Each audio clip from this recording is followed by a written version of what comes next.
Hello and welcome back to the Minded Money podcast. I'm Sherry, a financial coach. And I'm Val, a financial planner. And today we are talking about the cost of not looking at your credit card. This stems from a very recent current event potentially triggering for our friend Sherry here, who currently does not know the whereabouts of her credit card. But is she worried? No. Why? Why aren't you worried? Two reasons. Let me tell you the timeline. I realized this past Sunday, so today's Tuesday, so like a couple of days ago, that I did not have my credit card. And then I went back to see when the last time that I used the credit card was, to see that it was 2 Fridays ago. Lady. And then I realized I did not have it on Sunday, that it was my money date day, the Wednesday prior, because I do it every 2 weeks, pay off the credit card in full just before payday. And I knew that there was no unidentifiable transactions on there, so I wasn't worried. But also, I can go into my credit card app and lock my credit card, which conveniently doesn't block ongoing payments. Right, like pre-authorized subscriptions and stuff like that. So that's good. And I also really don't want to change, like call my credit card company and be like, I don't know where my card is, because then they're going to give me a new number and then I'm going to change all of the things. I'm just thinking right now, how long would the card have to be gone for without it'll expire charges on it and you mentioned something too, that I might be able to get a new card with the same. Yes. When your card expires, they just mail you the same number. But you still have to update all the pre-authorization things because the date changes. Yeah. Honestly, if I'm going to get a new card, I'll probably just tell them to send me a new number and go through all of the things. For punishment. Because I suspect this brought up a valid point that if they send me a new card, even if it has the same number, they'll probably change the expiry date. So you might as well be extra safe. Just get a whole new card number. If I'm going to have to change things because of the expiry date, I might as well just do all the things. So the point of this is that Sherry looks at what's going on her credit card, as we should be doing. I maybe do it too much. Okay. Maybe be a little more balanced than me. Okay. But what I've seen with helping clients go through their numbers is a lot of the times there's subscriptions, there's unknown, like let's just start with paying for things that they don't use anymore. So typically subscriptions are like, oh, I thought I canceled that. Oh, that was a free trial that kept going and it's been 3 years. Fucking hate the free trial. Here's my tip on that. Set an alarm. Cancel right away. If you sign up for something that's paid and you only want to have it for a month, go in and cancel right away. I say this boldly as somebody who just got charged for 2 Peloton memberships this month. Because, anyways, I'm going to go. I feel like I've ranted a lot on the podcast we've been recording today. But, also, this is the sweatshirt that I spilled coffee on last time we were recording. You didn't get to see. And after that, I wore it for multiple days after I cleaned it and didn't spill on it. Anyways. I'm impressed. What was I saying? Subscriptions. Different levels of subscription. But to get it to connect to a piece of Peloton equipment, you have to have the highest one, which is... So what I did is they raised their prices, and I, out of me taking my subscription down from a $60, $70 one to a $19 one is clearly going to bankrupt the company. But of course. So what I did is I went in, but they also have points, and I didn't want to lose all my points, and so I didn't cancel it. Was thinking too, like weather-wise, when I'm inside on the bike, I like to have the bike screen telling me what to do. But anyways, how did you get double charged? So I paused the higher subscription, and you can only pause it for 3 months. And this is where I went wrong, because I paused for 3 months and then didn't put a reminder to go back. And they don't, assholes, send an email saying you're going to get charged for this. But I also it's gonna, my subscription's gonna renew the beginning of March. I should probably go in and just maybe I was thinking maybe I'll pause the lower one and do the higher one, because I'll spend some more time on the bike with who knows what's going to happen with the weather. I ignored the prompts to do that and just went, no, I'll just keep the lower one. It's fine. And then I checked my credit card, perfect segue, and realized, I got charged for both of them. And it is on my to-do list to go back and call them being like, I'm an idiot. Can you refund me for one of these? But sometimes even that phone call and the unknown of how long you're going to be on hold for is enough of a deterrent for most of us. Yeah. And it's like, it's $20, because probably they're going to say, well, we won't cancel the higher one. We'll give you anyways. But in the event that you need a big overhaul and you don't want to call a bunch of places, get a new card number. Yes. Yes. Start fresh. If you are, I've heard this from some people before, because I'll give a tip. Like, if you have a challenge with impulse shopping, remove your credit card number from everywhere you have it saved. Start with Amazon. But I've had people say to me, like, Sherry, that's cute that you don't think I have all of the numbers memorized. So if that's you, get a new card. And I don't know, tape over the numbers. Try not to memorize it. Don't put it in Apple Pay. Delete it from Google Pay. But okay, the point we're getting at is we've spent so much time on your brain today. It's so good to see like your processes. Yeah, so ranty today. I don't know why. It's the fun. So when it comes to your credit card and even bank accounts, check on what's going on. You don't have to. And your pay stubs. Yeah, that's a whole other one. If you're paid, especially if you're paid hourly, checking on your pay stubs, because my last employment, the employment that I got fired from, I was salary, but with overtime in specific situations. Beautiful. And I tracked it. And because there were so many times when there would be whole overtime shifts missing. Yes. Like HR and payroll are human too. You have to watch out for yourself because there's going to be errors. Yep. And a couple of situations on the credit card front. I've gone to a hotel where I've booked through like a third party site. And then even when you do that, when you go to the hotel, they ask for your card for any like incidentals or deposits. And one time I was charged the full room night on the card. So if I had been avoiding my statements and not looking at my transactions, I would have been out $300-ish. Yes. And like there's a couple other situations too where just there was false charges.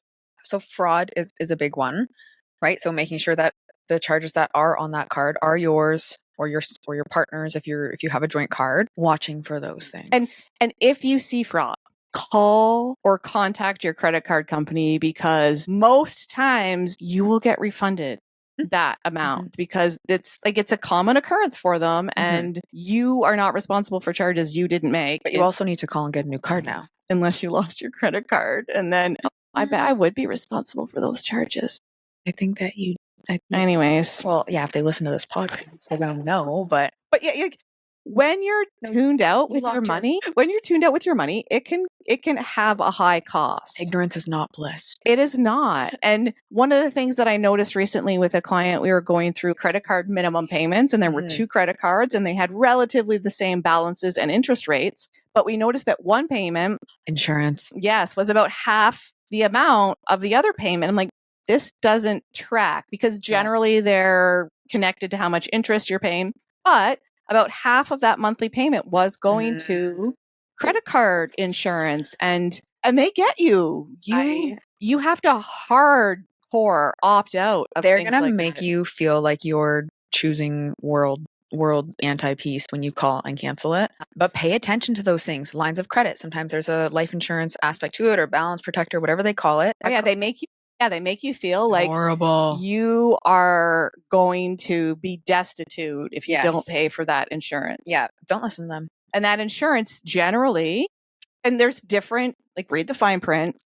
There's different, like, when you are unable to work due to illness, or you lose a job, or you die. If you die the right way, it will cover sometimes your balance, but most of the time just continuing to make your minimum payments. But instead, have other insurance that's if you're worried about those things, have other insurance that's going to cover you in those situations. But also understand, if you die, what debts will have to be paid and what debts might not have to be paid, because there's difference depending on where you live and what debts they are. And if the card is you and a spouse or partner versus it's always better to have your own personal insurance not directly connected to the product, because a lot of times what I've heard some horror stories specifically around like mortgage insurance, is like when you get life insurance, generally, again, not advice, seek your own information.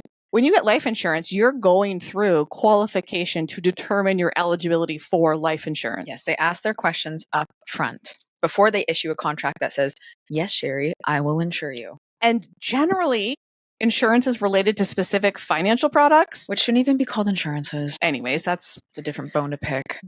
So basically, if you think you're getting insurance and they're not asking anything about your health, very, very minimal. probably you're not fully qualified for that until you try and use it. Exactly. And at that point, if you're gone and then the questions come up and you didn't qualify, you're lucky if your spouse gets, or your partner or whomever, your loved ones get their premiums back. Yeah. Yeah, that's the stupidest. Like, there's a lot of stupid things to it, but the fact that you're paying for it and they're taking your money when they haven't even determined you're eligible, they're like, for it. We'll see.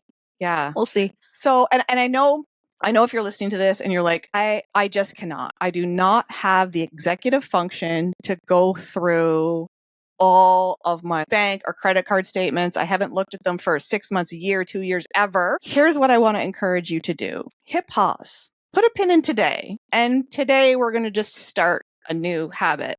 And moving forward, spend 5 minutes, 10 minutes once a week. Add a reminder to your phone, add it into your Notion, get your AI to do that. Spend 5 or 10 minutes once a week just looking at your transactions. And just and check them out. Don't try and go back and do all of the things, because that's often what creates overwhelm for folks with ADHD. Is we can't, our brains just know if we're going to do this, we are going to do it so perfect that we'll get some sort of reward that doesn't exist. I'm going to classify 12 months of my credit card and bank transactions. I was at a conference yesterday and there was a financial coach and she's like, this is my challenge to you.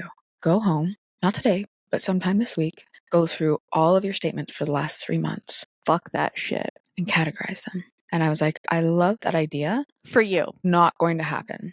And Sherry and I have 2 different approaches. When I do it with clients, we'll go through the last 30 days and we do it together. Rarely when it's given to them, there's so much shame around it. And again, there's no perfect approach, but you could see the energy in that crowd that was like, that's not happening. I could already hear people going, well, then that's Christmas in there too, right? Like, hell no. Not happening. So to Sherry's point, bi-weekly or once a week, take 5 minutes. And in that habit, create some joy around it. Go get yourself a coffee at the local coffee shop and sit down and do it there. Have a little sweet treat. Have a friend that does it with you. And you don't have to share if you don't want to, but being together, accountability, doing it together. Yep. Have that. Like, create joy around it, or give yourself a little reward after. Yep. I'm going to watch an episode of my show after I do this. Yep.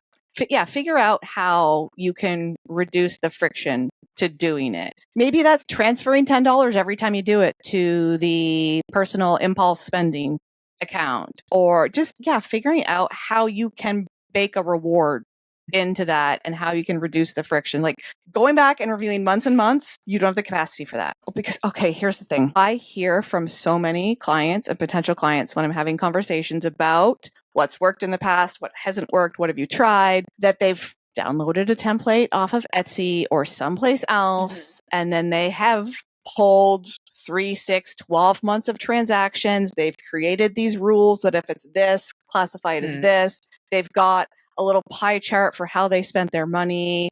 They've got a plan for now every month moving forward. Here's exactly how I want to spend my money. And then 2 weeks, a month, maybe 2 months in, they abandon it all and never open it again, because the level of perfection that they expect from themselves, partnered with the level of effort that takes to do, is just unsustainable, and it loses its novelty. Is the thing. When we're in hyper focus mode and we're pulling all the transactions and we're classifying them, it's fun. We're getting the dopamine. It's new. It's exciting. And the thing with money is it is not always going to be at that level of excitement, no matter what you do. It is going to get boring. And you want your money management systems to be boring with sparks of, ooh, this is fun in it. It's never going to be, ooh, this is fun with sparks of boredom in it. It's going to be boring. And the system that helps you continue to do the things when it feels boring and the novelty wears off is important. And having the systems that keep going when you pause and you're not going anymore, because we're not going to have that high level of commitment. In that word of systems, just start with one where it's a bi-weekly money date with yourself for 5 minutes. Put some joy around it. Lower the bar. Small. The bar. Yeah, I think maybe next time I'll make a note of this. We do a podcast where it's like, here's the steps. If you're going to dedicate a half an hour every week, here's the things to do. Do this. I love that. Because again, we try and front load it, and then we get money burnout because we spent too much time doing it and then don't have the capacity to continue to sustain this wild, intricate system that we set up for ourselves. I like it. Okay, so check your bank and credit card statements. Yeah, take a looky-loo. See, and like step 2, can you cancel one subscription? Is there one you're not using? And from somebody who's thought they've canceled things before and hasn't actually, try and slow down a little bit and pay attention when you're canceling things, because some things you have to click cancel like 3 times to confirm. Yeah. Confirm the confirmation of the confirmation, because they want to make it difficult for us to cancel things. And the lowest hanging fruit can sometimes be going into your Apple device, or I'm sure this is a Google thing too, but like going into your subscriptions through your Apple account and just seeing what's going to renew there, because sometimes the sneaky ones are the annual ones. Yeah. And we get them. And companies do this because they know they will sell us a annual subscription for $29.99. That's a 72% discount. And then next year it goes up by 72%.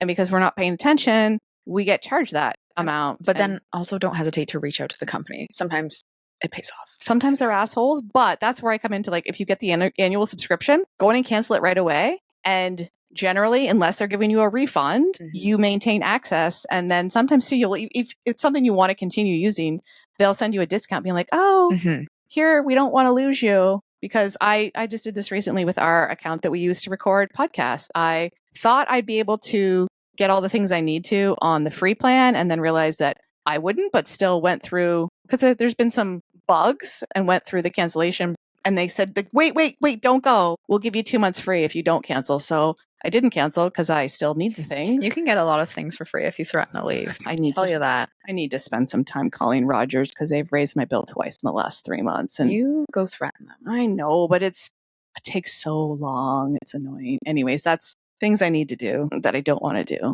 Thank you for listening. We are glad you've been here, and just go check those statements. Set a timer and give yourself permission to stop when that timer goes off. And then if you want to keep going, that's okay. Also have a maximum time too. So if you want to go for 10 minutes and you think you might end up wanting to go for 2 hours, like maybe 2 hours is too much. Cut yourself off home. Yeah. Give yourself a cutoff time. Don't get to the money burnout part of reviewing your credit card statements. Anyways, sorry for all the rants, and I hope you have a lovely day, and we will see you next time on the Mind and Money Podcast.